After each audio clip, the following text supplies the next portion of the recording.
Hi everyone, in today's video we will see how to fix Beats Holo 3 right side not working. Fix 1. Check the audio jack for any debris or damage. Remove any debris or dust from the audio jack using a small piece of aluminum foil or a pipe cleaner.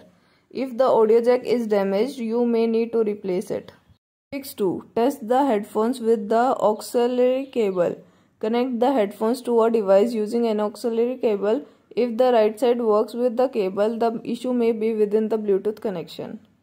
3. Reset the headphones. Hold down the volume down button and power button for 10 seconds. When the fuel gauge flashes, release the buttons.